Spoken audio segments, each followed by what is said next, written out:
Teacher made and standardised achievement test ഇതാണ് ഒരു ടോപ്പിക്കായിട്ട് വരുന്നത്. അപ്പം നമുക്ക് ഈ ടോപ്പിക്കിനെ പറ്റി ഒരു ഒരു അസൈൻമെന്റ് പോലെ അല്ലെങ്കിൽ ഒരു പ്രോജക്റ്റ് പോലെ നമുക്ക് ചർച്ച ചെയ്ത് പോവാം. ആദ്യം തന്നെ ഇതിന്റെ ഒരു ഇൻട്രൊഡക്ഷനിൽ എന്തൊക്കെയാണ് പെടുത്തുന്നത്? Assessment is a crucial part of teaching learning process. Achievement test evaluate the knowledge and skill acquired by learners. അതിൽ തന്നെ 2 മേജർ ടൈപ്സ് ഉണ്ട്: teacher made test, standardised test. അപ്പോൾ ഇതിനകത്ത് വരുന്ന ഒരു ഉള്ളടക്കമാണ് നിലവിൽ പറഞ്ഞത്. ഏതൊക്കെയുള്ളത്? Assessment is a crucial part of teaching അതിലെ learning process. Achievement test evaluate the knowledge and skill acquired by learners. അതിലെ 2 major types: teacher made test, standardised test.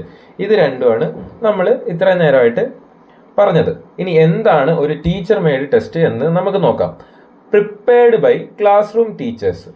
ഇപ്പോൾ കേൾവിക്കാർ അല്ലെങ്കിൽ ലേണേഴ്സ് ഇപ്പോൾ ക്ലാസ്സിലിരുന്ന് പഠിക്കുകയാണ്. അപ്പോൾ അവർക്ക് ഒരുപാട് നോട്ട്സ് കാര്യങ്ങൾ അപ്പോൾ അങ്ങനെ കാര്യങ്ങളൊക്കെ വരും. അപ്പോൾ ഇതൊക്കെ തയ്യാറാക്കുന്നത് ആരാണ്? ക്ലാസ് റൂം ടീച്ചേഴ്സാണ്. അതിനാണ് prepared by class room teachers. ഇനി tailored to specific instructional objectives, ഒരു പ്രത്യേകമായിട്ടുള്ള ഇൻസ്ട്രക്ഷണൽ ഒബ്ജക്റ്റീവ്സ് അവിടെ നൽകുന്നുണ്ടാവും. Aligned with recent tough content, അവസാനമായി വന്നിട്ടുള്ള കണ്ടന്റുകളൊക്കെ ഉപയോഗിച്ച് ആണ് ഇത് നടത്തുന്നത്. Usually used for formative assessment. എന്താണ് ഫോർമാറ്റീവ് അസസ്മെന്റ്? യൂഷ്വലി ആയിട്ട് ഇത് യൂസ് ചെയ്ത് പോകും. അതിനെപ്പറ്റി ആണ് ഒരു ടീച്ചർ മെയ്ഡ് ടെസ്റ്റ് എന്നതുകൊണ്ട് ഇത്രയും കാര്യങ്ങളാണ് അവിടെ ഉദ്ദേശിക്കുന്നത്. ഇനി ക്യാരക്ടറിസ്റ്റിക് ഓഫ് ടീച്ചർ മെയ്ഡ്, ഇതിന്റെ ഒരു സവിശേഷതകൾ, പ്രത്യേകതകൾ അങ്ങനെയൊക്കെ നമുക്ക് പറയാം. Specific to class room goals, class റൂമിലെ കാര്യങ്ങളും മറ്റുമാണ് ഇതിനകത്ത് പറയുന്നത്. Flexible in format and content. ഫോർമാറ്റും കണ്ടന്റുമായിട്ട് ഒരു ഫ്ലെക്സിബിൾ ഉണ്ടാവും. Easy to construct and administer, പെട്ടെന്ന് തന്നെ കൺസ്ട്രക്ട് ചെയ്യാനും അഡ്മിനിസ്റ്റർ ചെയ്യാനൊക്കെ എളുപ്പമാണ്. മേ ലാക്ക് സ്റ്റാൻഡേർഡൈസേഷൻ, ഒരു മറ്റേ വിഷയം ലാക്ക് ആയിരിക്കും. ക്വിക്ക് ഫീഡ്ബാക്ക്, പെട്ടെന്ന് തന്നെ ഇതിന്റെ ഒരു ഫീഡ്ബാക്ക്, ഒരു അവസാന കാര്യങ്ങൾ നമ്മൾ ക്ലാസ്സുകൾ കഴിയുമ്പോഴേക്ക് പറയുന്നത് പോലെ ഒരു ഫീഡ്ബാക്ക് അതിന് കിട്ടും. ഇത്രയും കാര്യങ്ങളാണ് ഒരു ടീച്ചർ മെയ്ഡ് ടെസ്റ്റിന്റെ ഒരു ക്യാരക്ടറിസ്റ്റിക്സ് ആയിട്ട് നമുക്ക് പറയാൻ സാധിക്കുന്നത്. ഇനി അടുത്തയിലേക്ക് പോയി കഴിഞ്ഞാൽ what is a standardised achievement test? എന്താണ് ഒരു സ്റ്റാൻഡേർഡൈസ്ഡ് അച്ചീവ്മെന്റ് ടെസ്റ്റ്? ഇത് ആര് ഡിസൈൻ ചെയ്യുന്നു? Designed by experts or testing agency. ഇത് ഡിസൈൻ ചെയ്തിരിക്കുന്നത് എക്സ്പേർട്സ് അല്ലെങ്കിൽ ഒരു ടെസ്റ്റിംഗ് ഏജൻസീസ് ആണ് ഡിസൈൻ ചെയ്തത്. Follow a scientific construction process. ഇത് എന്തിനെ ഫോളോ ചെയ്യുന്നു? സയന്റിഫിക് ആയിട്ടുള്ള കൺസ്ട്രക്ഷൻ പ്രോസസ്സിനെ ഫോളോ ചെയ്യുന്നു. Administered under the uniform conditions. ഇതൊരു യൂണിഫോം കണ്ടീഷന്റെ അണ്ടറിൽ ഇത് മേൽനോട്ടം വഹിച്ചുകൊണ്ടാണ് ഇത് പോകുന്നത്. എന്തൊക്കെ ഇതിനകത്ത് യൂസ് ചെയ്യുന്നുണ്ട്? Used for summative assessment. മുമ്പ് അറിയാം, സബ്മേറ്റീവ് അസസ്മെന്റ് കമ്പാരിസൺ, പല കമ്പാരിസൺ നടത്തിക്കൊണ്ട് ലാർജ് സ്കെയിൽ ഇവാലുവേഷൻ. ചെറിയ രീതിയിലാണോ? അല്ല, വലിയ രീതിയിലുള്ള ഒരു ഇവാലുവേഷൻസ് നടത്തിക്കൊണ്ടാണ് ഈ ഒരു സ്റ്റാൻഡേർഡൈസ്ഡ് ടെസ്റ്റ്, അച്ചീവ്മെന്റ് ടെസ്റ്റ് പറയുന്നത്. എന്തൊക്കെയാണ്? Designed by experts or testing agencies, follows a scientific construction process, administered under the uniform condition, used for summative assessment, comparison and large scale. Okay, ഇത്രയും കാര്യങ്ങളാണ് എന്താണ് സ്റ്റാൻഡേർഡൈസ്ഡ് അച്ചീവ്മെന്റ് ടെസ്റ്റ് എന്നതിൽ പറയുന്നത്. ഇനി അടുത്തതിലേക്ക് പോവാം. ഇതിന്റെ ഒരു ക്യാരക്ടറിസ്റ്റിക്സ് എന്താണെന്ന് നോക്കാം. ഹൈലി റിലയബിലിറ്റി ആൻഡ് വാലിഡിറ്റി, ഉയർന്ന റിലയബിലിറ്റി ആൻഡ് വാലിഡിറ്റി ഒക്കെ ഉണ്ടാവും. നോം referenced scoring, time bound and objectives, expensive and time consuming to develop, widely accepted. Highly reliability ഉണ്ടാവും. ഇതിന് നോം റെഫേർഡ് സ്കോറിംഗ് ആണ്. ടൈം ബൗണ്ട് ആൻഡ് ഒബ്ജക്റ്റീവ്സ്, സമയമാണ്. Expensive and time consuming to develop, ചെലവേറിയതാണ്. ചെറിയ തുകയല്ല, വലിയ രീതിയിലുള്ള തുകകൾ ഇതിനകത്ത് ഉണ്ടാവുന്നുണ്ട്. അതേപോലെ സമയ നഷ്ടമുണ്ട്. വൈഡ്ലി അക്സെപ്റ്റഡ്, വൈഡ്ലി ആയിട്ട്, അതായത് ലോകോത്തരത്തിലൊക്കെ ഇത് അക്സെപ്റ്റ് ചെയ്ത ഒന്നുകൂടിയാണ്. ഓക്കെ, എന്തൊക്കെയാണ്? ഹൈലി റിലയബിലിറ്റി ആൻഡ് വാലിഡിറ്റി, നോം referenced scoring, time bounding and objectives, expensive time consuming to develop, widely accepted. ഇത്രയും കാര്യങ്ങളാണ് നമുക്ക് ഇതിന്റെ ഒരു ക്യാരക്ടറിസ്റ്റിക്സ് ആയിട്ട് നമുക്ക് പറയാനുള്ളൂ. ഇനി ജസ്റ്റ് അടുത്തതിലേക്ക് നോക്കാം. ഇനി ഒരു കമ്പാരിസൺ ആണ്. എന്തൊക്കെ തമ്മിൽ? Teacher made versus standardised test. ഇതിനെ തമ്മിലുള്ള ഒരു കമ്പാരിസൺ ആണ്. ഇതിൽ തന്നെ ആദ്യത്തെ കുറച്ച് ഫീച്ചർ ടെസ്റ്റ് പറയുന്നുണ്ട്, പർപ്പസ് പറയുന്നുണ്ട്, വാലിഡിറ്റി, റിലയബിലിറ്റി, സ്കോറിംഗ്, കോസ്റ്റ്. ഇതിൽ നമുക്ക് ആദ്യം ഒരു കമ്പാരിസൺ ചെയ്തു പോകാം. അപ്പം ഒരു ടീച്ചർ മെയ്ഡ് ടെസ്റ്റിന്റെ അല്ലെങ്കിൽ സ്റ്റാൻഡേർഡൈസ്ഡ് ടെസ്റ്റിന്റെ ബാക്കി കാര്യങ്ങൾ, ഇതിന്റെ അത് ടീച്ചർ മെയ്ഡ് ടെസ്റ്റിന്റെ പർപ്പസ് എന്താ? ഡെയിലി ഇവാലുവേഷൻ, അതായത് എല്ലാ തലത്തിലുമുള്ള ഇവാലുവേഷൻ. ഇപ്പൊ ഒരു സ്കൂൾ ആയത് അല്ലെങ്കിൽ ഒരു ക്യാമ്പസ് ആണെങ്കിൽ അവിടെ പഠിക്കുന്ന വിദ്യാർത്ഥികളുടെ പഠനം എത്രത്തിൽ മുന്നോട്ട് പോകുന്നു എന്ന് ഡെയിലി ഒരു ടീച്ചർ ഇവാലുവേറ്റ് ചെയ്യുന്നത് പോലെയാണ് ഇതുള്ളത്. പിന്നെ സ്റ്റാൻഡേർഡൈസ്ഡിൽ വരുമ്പോഴേക്ക് ലാർജ് സ്കെയിൽ ഇവാലുവേഷൻ. ഇപ്പോൾ മറ്റൊരു ക്ലാസ് റൂമിൽ ഒതുങ്ങി നിൽക്കുമെങ്കിൽ ഇത് അങ്ങനെയാണോ? ഇത് എന്താ ലാർജ് സ്കെയിൽ ആയിട്ടുള്ള ഇവാലുവേറ്റ് ആണ്. ഇനി ഇതിന്റെ ഒരു വാലിഡിറ്റി, ഇതൊരു എന്താ പറയാ കാലാവധി നോക്കുകയാണെങ്കിൽ മേ വേരി, അല്ലെങ്കിൽ സ്റ്റാൻഡേർഡൈസിലാണെങ്കിൽ ഹൈ ആയിരിക്കും. ഇനി റിലയബിലിറ്റി പറയുകയാണെങ്കിൽ മേ ബി ലോ, കുറവായിരിക്കാം, ചിലപ്പോൾ കുറവായിരിക്കാം. പക്ഷെ സ്റ്റാൻഡേർഡൈസ് ടെസ്റ്റിൽ അത് ഉയർന്ന രീതിയിലാണ്. സ്കോറിംഗ് ആണ്. സ്കോറിങ്ങിനെ പറ്റി പറയുകയാണെങ്കിൽ ഫ്ലെക്സിബിൾ ആണ്.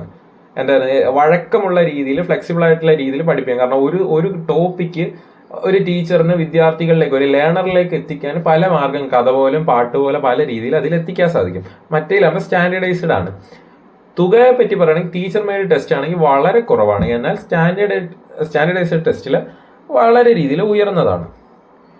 ഇനി advantages of teacher made test, ഇതിൻ്റെയൊക്കെ ഒരു അഡ്വാൻറ്റേജസ്, പോസിറ്റീവ് സൈഡ് എന്തോ നോക്കാം. Reflect actual class room teaching. Actual class room teaching എങ്ങനെ എന്ത് ചെയ്യും, റിഫ്ലക്ട് ചെയ്യും. ഫ്ലെക്സിബിൾ ആൻഡ് കോണ്ടക്ച്വൽ, അപ്പോൾ ഫ്ലെക്സിബിൾ ആയിട്ട് ഇത് യൂസ് ചെയ്യാൻ പറ്റും.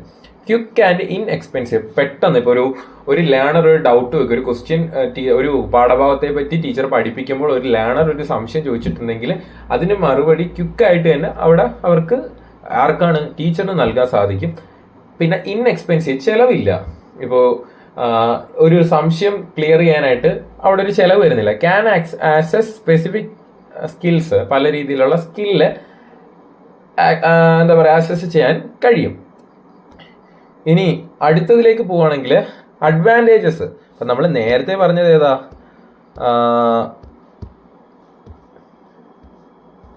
Advantages of teacher made test ആണ്. ഇനി നമ്മൾ അഡ്വാൻറ്റേജസ് ഓഫ് സ്റ്റാൻഡേർഡൈസ്ഡ് ടെസ്റ്റിന്റെ നോക്കുമ്പോൾ ഒബ്ജക്റ്റീവ് ആൻഡ് അൺബേസ്ഡ് ആണ്. യൂസ്ഫുൾ ടു പോളിസി ഡിസിഷൻ പോലുള്ള കാര്യങ്ങൾക്ക് ഭയങ്കര യൂസ്ഫുൾ ആണ്. Enables comparison among students and school വെച്ച് കമ്പാരിസൺ ഇനേബിൾ ആണ്. ബാക്ക്ഡ് ബൈ സ്റ്റാറ്റിസ്റ്റിക്കൽ നോംസ്, ഇത്രയും കാര്യങ്ങളാണ്. മറ്റതിനെ അപേക്ഷിച്ച് ഒരുപാട് അതിനും ഇതിനും ഒരുപാട് വ്യത്യാസങ്ങളുണ്ട്. ഇനി നമുക്ക് ലിമിറ്റേഷനിലേക്ക് കടക്കാം. എന്താണ് ടീച്ചർ മെയ്ഡ് ടെസ്റ്റിന്റെ ലിമിറ്റേഷൻ നോക്കാം. മേ ബി ബയസ്ഡ് ആണ്. പിന്നെ ലിമിറ്റഡ് ജനറലൈസബിലിറ്റി, അതായത് എന്താ പറയുക ലിമിറ്റഡ് ആണ് പല കാര്യങ്ങൾ. ഓഫ്റ്റൻ ലാക്ക് ഓഫ് റിലയബിലിറ്റി കുറവാണ്. എന്നാൽ സ്റ്റാൻഡേർഡൈസ്ഡ് ടെസ്റ്റിൽ not tailored to local context. ഇപ്പോൾ ടീച്ചർ മെയ്ഡ് ടെസ്റ്റിൽ കുറച്ച് കാര്യങ്ങൾ ആ ടീച്ചറിന് അറിയാവുന്ന കാര്യങ്ങളാണ്. പക്ഷെ ഇത് അങ്ങനെയാണ്, ഒരു ഗൂഗിളൊക്കെ പോലെ, ഗൂഗിൾ യൂസ് ചെയ്യുന്ന പോലെ വേൾഡ് വൈഡ് ആയിട്ടുള്ള കാര്യങ്ങൾ പറയും. മേ കോസ് സ്ട്രെസ്, ഇതിന് എന്താ പറയാ സ്റ്റാൻഡേർഡ് ടെസ്റ്റിൽ പറയുന്നുണ്ടെങ്കിൽ എല്ലാ കണ്ടന്റുകളും കിട്ടുന്നില്ല. ഇങ്ങനെ ഒരു കാര്യം വരുന്നുണ്ട്. പിന്നെ ഇതിന്റെ limitation may be cause stress. ഇപ്പോൾ എന്താ പറയുക, ഒരു ക്ലാസ് റൂമിൽ പഠിക്കുന്ന പോലെ സമാധാനപരമായിട്ടുള്ള ഒരു അന്തരീക്ഷം നമുക്കിവിടെ കിട്ടുന്നില്ല. എക്സ്പെൻസീവ് ആൻഡ് റിജിഡ്, ചെലവ് കൂടിയതും ബുദ്ധിമുട്ടുള്ളതും കൂടെയാണ് ഇത് വരുന്നത്. എന്തൊക്കെയാണ് ഇപ്പൊ ടീച്ചർ മെയ്ഡ് ടെസ്റ്റിലെ ലിമിറ്റേഷൻ പറയുന്നത്? മേ ബി ബയാസ്ഡ് ആണ്, ലിമിറ്റഡ് ജനറലൈസബിലിറ്റി ആണ്, ഓഫ്റ്റൻ ലാക്ക് റിലയബിലിറ്റി ആണ്. ഓക്കെ, അതേപോലെ സ്റ്റാൻഡേർഡൈസ് ടെസ്റ്റിന്റെ ലിമിറ്റേഷൻ പറയും not tailored by local context, may cause stress, expensive and rigid. ഇത് രണ്ടും ഇതിനൊരു ലിമിറ്റേഷൻ ആയിട്ട് പറയാം. ഇനി വെൻ ടു യൂസ് വിച്ച് ആണ്. എന്താ പറയാ, ടീച്ചർ മെയ്ഡിൽ പറയാൻ ഡെയിലി അസസ്മെന്റ് ആണ്. ഇപ്പൊ എന്താണ്, എവിടെയൊക്കെ ഇതിന്റെ ഉപയോഗം വരുമെന്ന് പറയാൻ ടീച്ചർ ഡെയിലി അസസ്മെന്റ്. ഇപ്പോൾ ടീച്ചർ പഠിപ്പിക്കുന്നു, വിദ്യാർത്ഥികൾ അല്ലെങ്കിൽ ലേണേഴ്സ് അത് കേൾക്കുന്നു, അതിനെപ്പറ്റി ഒരു അസസ്മെന്റ് നടക്കുന്നു. ഹോം വർക്ക്സ്, ഇന്റേണൽ ടെസ്റ്റ്, അതായത് ഒരു ലേണറിന് ഒരു വർക്ക് കഴിഞ്ഞൊരു സ്റ്റുഡന്റ് ആണെങ്കിൽ പഠിപ്പിക്കുന്നതിന് ഒരു ഹോംവർക്ക് കൊടുത്തു കഴിഞ്ഞാൽ ആ ഒരു കുട്ടിക്ക് അത് വർക്ക് ചെയ്യാനുള്ള ഒരു ടൈം കൊടുക്കുന്നുണ്ട്. പിന്നെ ഇന്റേണൽ ടെസ്റ്റ്, പഠിച്ചു എന്ന് ഉറപ്പാക്കുന്ന രീതിയിലുള്ള ഇന്റേണൽ ടെസ്റ്റുകൾ നടത്തുമ്പോൾ ആ വിദ്യാർത്ഥിയുടെ ഒരു പഠന നിലവാരം മനസ്സിലാക്കാൻ പറ്റും. സ്റ്റാൻഡേർഡൈസ്ഡ് കോമ്പറ്റീറ്റീവ് എക്സാംസ് ആണ്, അതായത് എൻട്രൻസ് ടെസ്റ്റ്, നാഷണൽ സർവേ, അങ്ങനെയുള്ള. ഇത് ടീച്ചർ മെയ്ഡിൽ എന്താ പറയുക, ഒരു ക്ലാസ് റൂമിൽ സ്ഥിരമായി കാണുന്ന രീതിയിൽ ക്ലാസ് റൂമിൽ നടക്കുന്നെങ്കിലും സ്റ്റാൻഡേർഡൈസിൽ എന്താ പറയുക കോമ്പറ്റീറ്റീവ് എക്സാംസ്, എൻട്രൻസ് പോലത്തുള്ള എക്സാം ഹൈ ലെവൽ, ഇതൊരു സ്കൂൾ ലെവലാണെങ്കിൽ ടീച്ചർ ലെവലാണെങ്കിൽ ഒരിടത്ത് ഒതുങ്ങി മറ്റേത് വലിയ രീതിയിൽ നിൽക്കുന്നു. ഇതാണ് ഈ ഒരു രീതിയിൽ പറയാനുള്ളത്.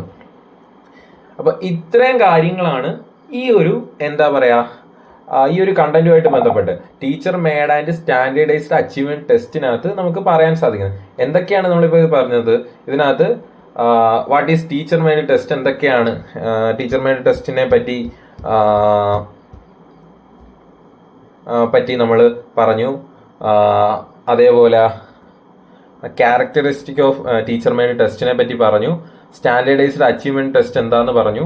Characteristics of standardised achievement test, പിന്നെ ഇതിന്റെ രണ്ടിന്റെ ഒരു കമ്പാരിസൺ പറഞ്ഞു. അഡ്വാൻറ്റേജസ് പറഞ്ഞു, ഈ രണ്ടിന്റെ അഡ്വാൻറ്റേജസ് പറഞ്ഞു, ലിമിറ്റേഷൻസ് രണ്ടിന്റെ പോരായ്മകൾ പറഞ്ഞു, എവിടെയൊക്കെയാണ് ഉപയോഗിക്കുന്നത് എന്നൊക്കെ പറഞ്ഞു. ഒരു കൺക്ലൂഷൻ പോലെ പറഞ്ഞ് അവസാനിപ്പിക്കുകയാണെങ്കിൽ both type serves important roles. എന്താ, എങ്ങനെ ആയാലും രണ്ടിനും രണ്ടിൻ്റെതായ ഒരു ഇത് ഉണ്ട്, അതായത് ഉപയോഗങ്ങളുണ്ട്. Effective assessment require understanding of both. ഏത് കാര്യത്തിലായാലും മനസ്സിലാവുന്ന രീതിയിലുണ്ട്. Choice depends on purpose, context. പിന്നെ തീരുമാനങ്ങൾ, പർപ്പസ്, കണ്ടക്സ്റ്റ് ആൻഡ് റിസോഴ്സസ് അനുസരിച്ച് ഇതിന്റെ ചോയ്സ് വരും.